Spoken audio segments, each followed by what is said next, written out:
Okay, welcome to the Q1 Double Down on Networking Partner Grand Prix training.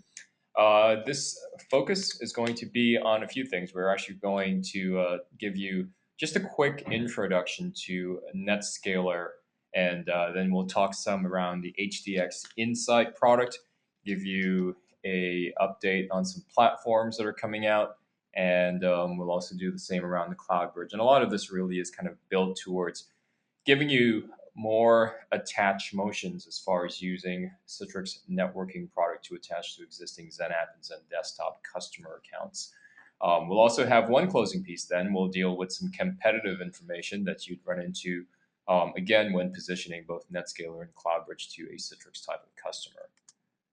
So without any further delay, so we'll dig into a little bit here and just kind of give you sort of the ground setting around what NetScaler does. Now we've heard many definitions around NetScaler being a load balancer, being an ADC or an app delivery controller, web app firewall. So there certainly are many features to what this appliance can do. And as we build this out, we can see the place where NetScaler serves is truly as a platform for the data center to the cloud, and it really helps enhance both availability, performance of applications that are being serviced to users, both mobile users, users that are virtual, traveling, and it makes it a lot easier as far as just getting access to applications. Many of the things that we look at in addition to, we talk about security, visibility, and visibility being a big play, and specifically for this Grand Prix that we will spend some quite time talking about HDX Insight or Insight Center, which is the latest offering or addition to the NetScaler feature sets. All right, so from a scalability standpoint, and again, many of you have been probably selling NetScaler for quite some time. So this will be a bit of a refresher, and it certainly is a big competitive advantage for NetScaler. Triscale was released in the first iterations of version 10 that consists of basically three ways you can scale a NetScaler solution to fit your needs. And the first up being scaling up or to leverage the PayGrow licensing that's included. So virtually every appliance in the NetScaler family allows the capacity to be able to increase throughput and performance on a single box with a simple license key upgrade. This is allowing a customer to really get some investment protection so that they're not overbuying on a specific solution, but giving enough room for growth as they begin to utilize the product more extensively.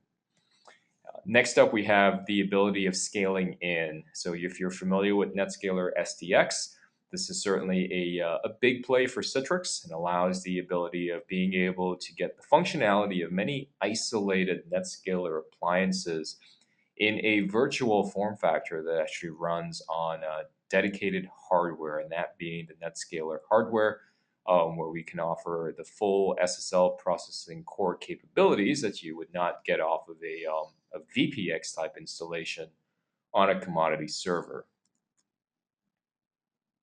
And then last but not least is the ability of scaling out or being able to cluster multiple appliances together where we can get the combined throughput performance that comes with a series of appliances that are put together. What we've actually seen for clustering is clustering becoming the new HA, where the ability to have 2 to 3 appliances running together simultaneously in a cluster allows the workloads to be shared so that if in case any one of these appliances should come down, that there is no interruption in service, that the other NetScalers tied to the cluster will automatically pick up the load.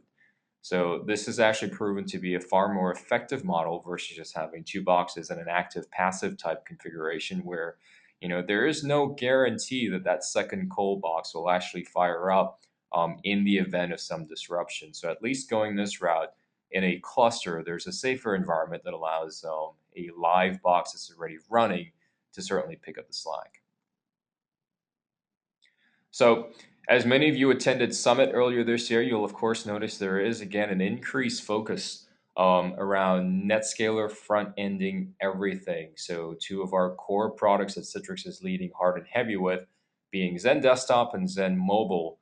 NetScaler has now become sort of the universal front end for pretty much any and everything Citrix, and you can probably anticipate to see that story continue to be pressed on further and further as more development and more integration between products within the Citrix family start to evolve. Okay, so let's talk about HDX Insight. So they said last year was the year of insight, but I think this year is going to certainly be big when it comes to insight. Certainly because when you look at the tie-ins with NetScaler and everything it's doing for other Citrix product, that be it say share files and desktop, Zen apps and mobile, there's a part to play where NetScaler is going to be handling that type of traffic, and we'll now begin to see what type of analytics are we going to be able to really garner from the traffic and from the users that are traversing that box. So, many of the big providers, whether you talk about folks like YouTube, Google Analytics, I mean, everyone's doing it. So definitely look forward to seeing a lot of stuff as we use NetScalers being placed in very broad enterprise and cloud deployments. There's massive amounts of data that it just makes sense to be able to drive these types of analytics from. So, as you're familiar, where NetScaler typically front ends a Zen app or Zen desktop environment, it's oftentimes in, say, remote access type instances. HDX Insight runs as a separate virtual machine that collects data that's being sent to it from a NetScaler, leveraging the app flow protocol that we've got built into it. And this data is then translated into specific information that the Citrix type administrator is able to help troubleshooting, do capacity planning, or really help allocate, say, license usage and such. The other great part about HDX Insight is that it is very tightly integrated with Zen Desktop 7 and the use of Desktop Director. So, Desktop Director leverages a lot of the functionality in the previous versions of EdgeSight. This has really been streamlined and cleaned up into sort of a single pane of glass model where Director can not only give user specific session information, but can also now tie in HDX Insight type data, and that being data specific to the network that would require additional analysis or layers of information that can help in really sort of piecing the puzzle together when it comes to troubleshooting what a user's session issue could potentially be. And then again, so here we go. We talk about just some of the primary use cases, in terms of identifying or troubleshooting end user experience, being able to provide preventive maintenance. So, I mean, it's wouldn't be uncommon if we've had issues. You can see there is a rise in traffic or latency, that you can easily move users off to a different network to be able to help eliminate potential rise in help desk calls. From a capacity standpoint, it's great that we can see how many Citrix users, especially if you were looking at this over, say, a historical period of time. We can look back and say, hey, before the holidays are coming around, can we see how many Citrix users we typically have in that period of time when we bring onboarders on? And that can also help them as far as figuring out any additional Citrix licenses that they may need to purchase. So there's a lot of great information that we can get, in really getting that next level of visibility into user sessions that are being hosted through Citrix. Okay, so the other big thing to consider when you've got customers, you probably sold NetScalers to many of your customers currently, and within the Platinum Edition, HDX Insight is available with historical trending. So we can see, I believe it's either anywhere from 30 days up to a year full of historical data that can be presented to that user in the Platinum Edition of HDX or Platinum Edition of NetScaler through HDX Insight. You're also, of course, familiar with the regular Platinum features that include Web App Firewall, being able to cache content on the appliance, and of course, being able to provide sort of that hybrid type cloud environment using the CloudBridge connector that is only available on the Platinum Edition. If you've got customers out there that are using either a standard edition of NetScaler, or they've got maybe a access gateway, which is now called NetScaler Gateway, running on NetScaler hardware.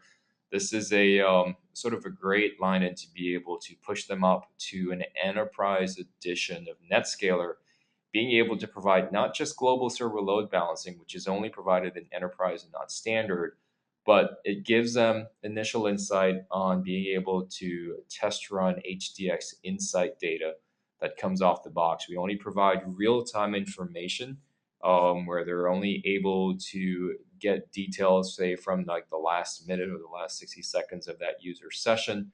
If they want sort of like more historical data, then certainly going up to Platinum will be able to give them that as well. So again, VPX is the virtual instance of NetScaler. It's a great way to be able to get this into a user's hand. It's a simple download. Features on the VPX appliances, they match across the board everything that's offered on the physical appliance. The only thing that's really missing that a user does not get off of a VPX that the MPX physical appliances offer is the dedicated resources around the SSL chips, or say the ASICs chips that are built into the appliance. So by using a physical appliance, we're able to really offload a lot of the heavy SSL processing that a server would typically have to handle, which is hosting the VPX instance. By going to a dedicated appliance, I mean, you're really able to offload a lot of those really heavy lifting so that your applications are going to perform better. And the smallest appliance in the series is the 5000 lines, and we now do have in effect the MPX 5650, which now has an increased throughput up to 5 gigs per second versus the 1 gig that was previously offered. And there's also been some price reductions on all editions at the 5650 level. So definitely check with Ingram. They can provide you with some updated pricing on these specific models if you currently have quotes that are in play. Okay, so we'll spend a few minutes now talking about the use of CloudBridge and how it can accelerate a Zen app or Zen desktop environment. And the benefits around what CloudBridge provides, the obvious one being first and foremost around how we can really help accelerate the Zen app, Zen desktop experience for customers over the wide area network. As you all know, the ICA protocol, it's specific to Citrix, and we're the only ones that can accelerate ICA better than any other vendor that's out there. We can accelerate applications that are being traversed over the web. Recent feature that we also added with version 7.0 was the ability of video caching, where we find more and more branch users now able to want to stream video, especially if there's compliancy training videos that are being served out from corporate. Instead of having to deliver these for each user over time, this video can now be cached on the CloudBridge appliance and essentially served locally to these users, giving them better performance. And then, of course, we also talked about quality of service, or the things that we can do from a traffic management to really make delivery of data over the wide area network a lot more efficient. And then CloudBridge connectivity. This is a platinum only feature that was offered on the NetScaler side. This is a part and parcel built into every CloudBridge appliance. Okay, so now we talk about accelerating Zen apps and desktop. Really, if you look across the board, don't forget that Zen Desktop Platinum customers do have entitlements to CloudBridge VPX appliances that can be used to accelerate their Zen Desktop sessions. We can accelerate ICA better than anyone else. Don't forget to leverage the ability of video caching. And then last but not least, we recently added a white paper around how we can accelerate storage replication with NetApp and SnapMirror. When I compare to some of our competitors, we do have a white paper published that will show some details around how CloudBridge can minimize the bandwidth consumption for a Zen desktop session. If we look at the bar graph to the right, we'll see without any sort of WAN optimization, the blue bar shows what type of bandwidth consumption is in place. Coming down with our competitors, say a Riverbed, and as you can see, looking into the CloudBridge, we have the lowest bandwidth requirements with a WAN optimization controller in place. Another announcement to leverage when we talk about existing customers that you've sold branch repeaters to in the past. So whether they are the branch repeater 100, 200s, or 300s, those have now been essentially kind of rebranded as of last year as CloudBridge 600 appliances. These are the ones that you may want to look at now from a reliability standpoint to replace with the new CloudBridge 800s, which provide better performance, the ability to cache video, and with the solid state drives, I mean, you're going to get better all around performance and support for future facing technologies that Citrix will be offering on the CloudBridge platform. The older 600 appliances will not be able to handle. We also have a new addition to the portfolio, that being the CloudBridge 400 appliance, which is designed for, say, the micro branch or, say, the kiosk type environment. This box does not support video caching, but it does have solid state drives that gives you better reliability, performance, and it caps out at 6 megabits per second. Now, you may also have customers that are running the branch repeater or CloudBridge 700 with Windows Server embedded. And we are moving towards a new architecture where every CloudBridge appliance will now be hypervisor embedded, that being with Zen Server, that would allow us to have a fully isolated instance of Windows Server that is supported and hosted on the box and that will not compromise or impact any of the performance for traffic being optimized over the wide area network. So look forward to some more details coming out on specific announcement of new CloudBridge 2000 WS appliance for Windows Server. That should be slated for the end of February as far as an actual launch. And with that said, we'll now turn over to look at some competitive information. And I've got one of my counterparts, Ken Smith, that will take over this session. There you go, Ken. Thank you, Derek.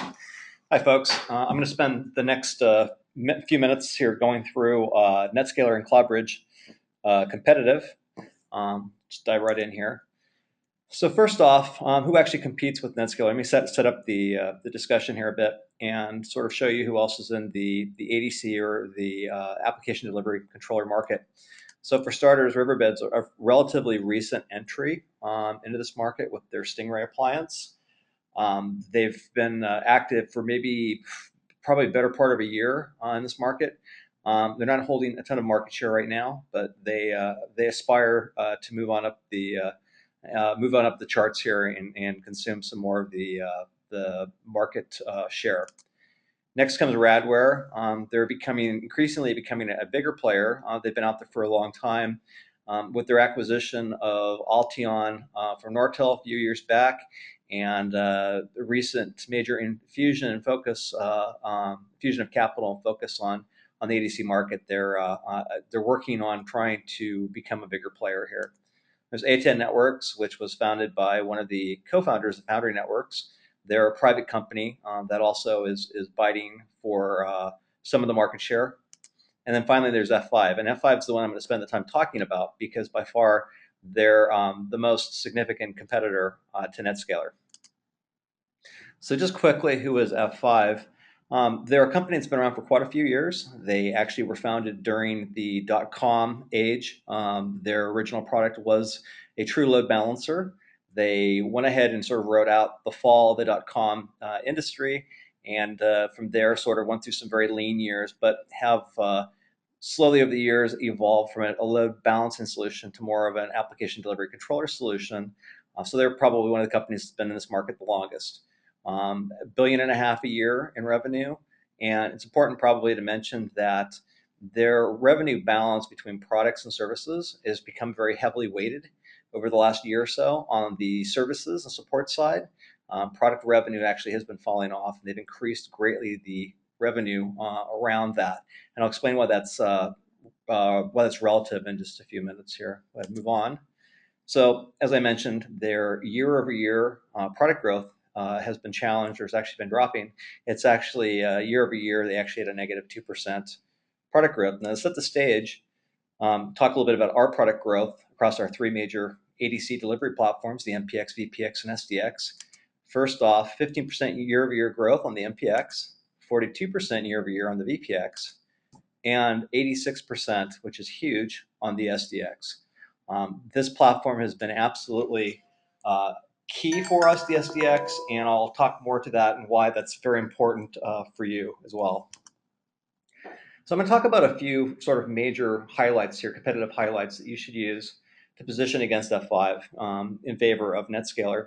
First off is performance. F5 has put out in October of 2013 the document that's pictured to the right. It's called their Comparative Performance Report. It was an internal-only report that they did comparing their performance as they defined it against several of the other ADC competitors, including Citrix. The report, again, has not been validated by any outside sources. It's strictly an internal paper, and that's troubling on its own.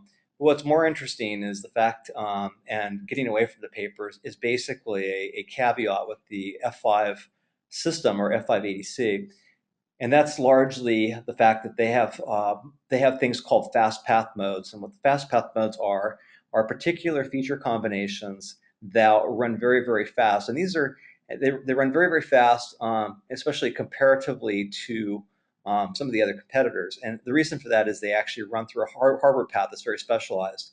Now, what's important to note here is, while it might be implied that they're one of the faster or the fastest ADC out there on first glance, and it might be demonstrated to the same realization, the fact is what they actually demonstrate in fast path mode does not map to the way the customers would actually really truly deploy their ADC solutions.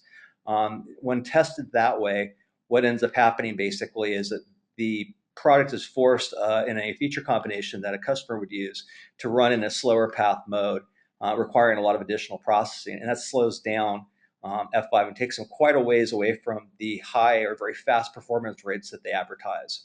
So what ends up basically happening is when customers deploy, you end up with something that's more like an accelerated turtle. And what ends up happening from there is the customers, once they realize that their applications are not running the way they were advertised or run by F5, they get very, very upset. So the first bullet here is around performance.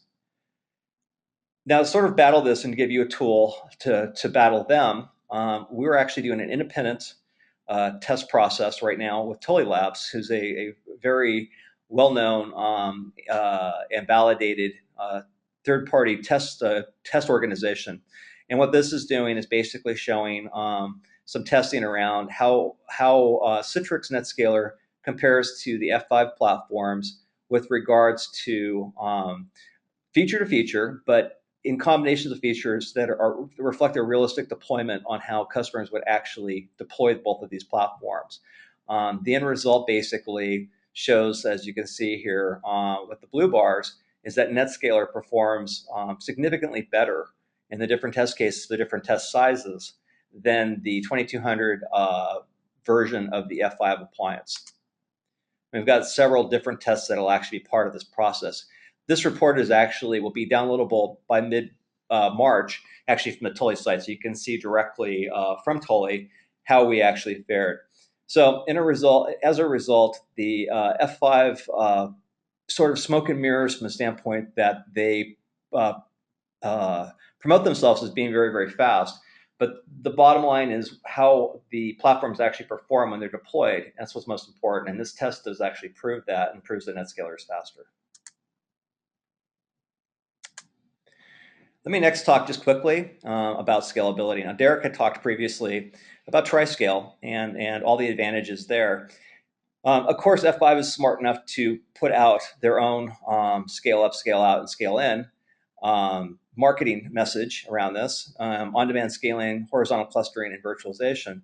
Just right off the bat, a couple quick things to keep in mind here. With regards to their on-demand scaling, they'll talk about a pay-grow model that is be positioned similar to the way the NetScaler's is. The difference primarily being here is while they allow an increase in session numbers, transactions per second, what ends up actually happening is their scaling does not include actual throughput in the boxes. So you may pay for additional licensing to increase, again, some of those session oriented parameters, but you're not actually going to get any additional traffic through the boxes with F5. Next, let's talk a little bit about horizontal clustering. So they talk a lot about having a comparable clustering model. The difference primarily here is that across their entire product line, that being Viprion, being the big IP hardware platforms and their virtual platforms, there's two different clustering models that come into play. That complicates, obviously, configuration, complicates management, and it has a lot of other restrictions with regards to redundancy and resiliency, which within the actual cluster. So nowhere near as flexible as what you can get from the single clustering scheme, which is available with NetScaler. And finally, on virtualization, what's important to mention here basically is SDX will support up to 80 instances. Okay, it's about instances and virtualization, allowing each instance allowing a virtual ADC. Well, so you can get 80 instances as well from F5. The difference primarily being is you have to go up to a Viprion platform, 2250 blades, and it gets to be a very expensive investment to get to those 80 instances. Those 80 instances on top of that will not be completely isolated. So they will not act completely like 80 standalone appliances. And on top of that, they will also require you to be on a platform that's very expensive. It's additionally space consuming, and also consumes much more power than what an SDX platform actually would. Okay, and finally, let's talk a little bit about HDX Insight. Now, Derek's talked quite a bit about the platform, so I won't talk about the merits of the platform. What I will say, though, is that this is the absolute, this is a total sort of wrapper. This is a total view into the entire Citrix infrastructure to customers.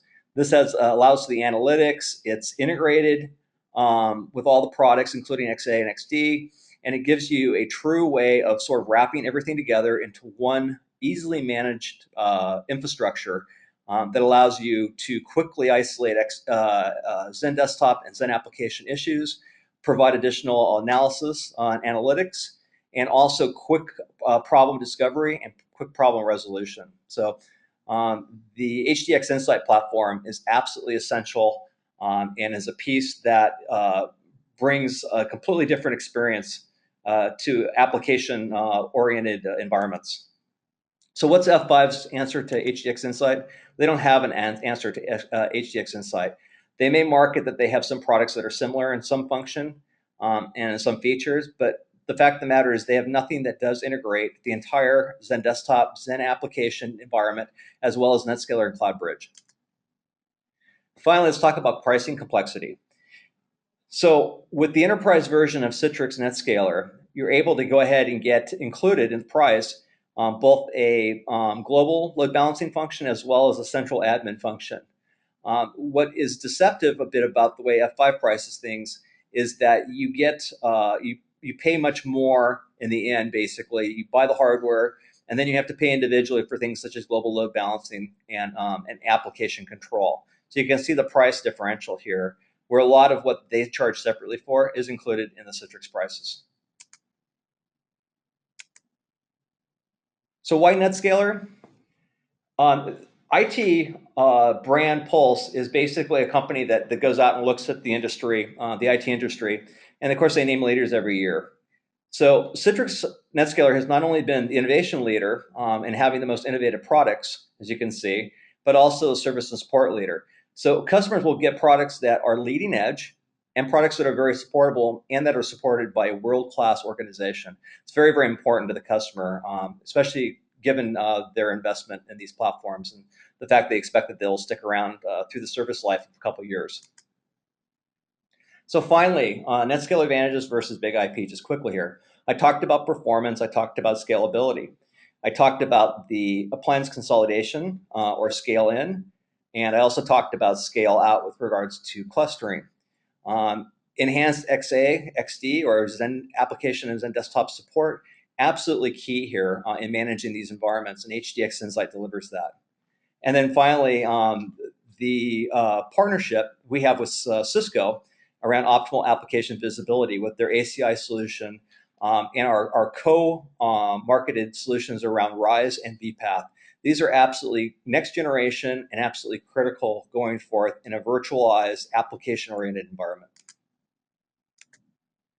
So bottom line here, only Citrix understands the end-to-end solution. Okay, I'm going to talk a little bit now about CloudBridge. Okay, similar to what I did in the previous section. So the competitive landscape for CloudBridge are basically these companies. There's Bluecoat, there's Silver Peak, F5 Networks, Cisco, and Riverbed. Now we're going to focus primarily on Riverbed because by far, like F5 in the ADC market, Riverbed is CloudBridge's largest competitor. So just quickly, Riverbed just became a $1 billion a year company. They offer a platform called Steelhead, which competes with CloudBridge. The bottom line is, despite what they say about their Zen Desktop and Zen application features and their support of those, no one supports those two applications better than Citrix CloudBridge. So some of their strengths. They do have a significant amount of market share, and they do talk a lot about that. They're highly aggressive. They're very, very aggressive with regards to their sales force and very aggressive with regards to their marketing. And they will tout things like high competitive win rates. Some of their weaknesses, though, is they're definitely constantly playing catch up and trying to catch up or come even remotely close to the way Zen applications and Zen Desktop are supported by CloudBridge. We'll keep them on their back foot on that one as we continue to develop CloudBridge and increase the features and functionality and breadth of Zen App and Zen Desktop. So basically, as CloudBridge is internally integrated with Zen App and Zen Desktop, it's going to make it extremely hard for Riverbed to even come close to the same features and functionality and support. Riverbed generally offers higher list prices, and also because we do internally integrate ICA, which is key to Zen Desktop and Zen App, they're not going to have the same level, again, of feature support integration as you'll get with CloudBridge. And also, they have a tendency to be somewhat arrogant. So a lot of times they'll make claims and they'll go ahead and push through the cycle for the PO. But when it comes down to it, what they actually sort of imply that they can deliver, they may not actually be able to fully deliver it. So again, with regards to CloudBridge and Riverbed, focus on the Zen Desktop attach opportunities. CloudBridge will win. And finally, a little bit of performance-oriented information here. So you can see in this graph, similar to what Derek had done in a previous session, the blue bar shows basically the unoptimized WAN link bandwidth. And you can see in different scenarios and different situations, different loads, you can see Riverbed, how much they consume, and then how much less the green bars or CloudBridge consume. So that's absolutely critical. It's a significant decrease over Riverbed in how well CloudBridge performs as far as cutting down the WAN bandwidth consumption. And finally, if you need additional resources in order to help you sell against, in this case, F5 and Riverbed and any of the other ADC or CloudBridge competitors, there's a website, Sales IQ, that you have access to that has a wide variety of information that you can search on. It's very searchable.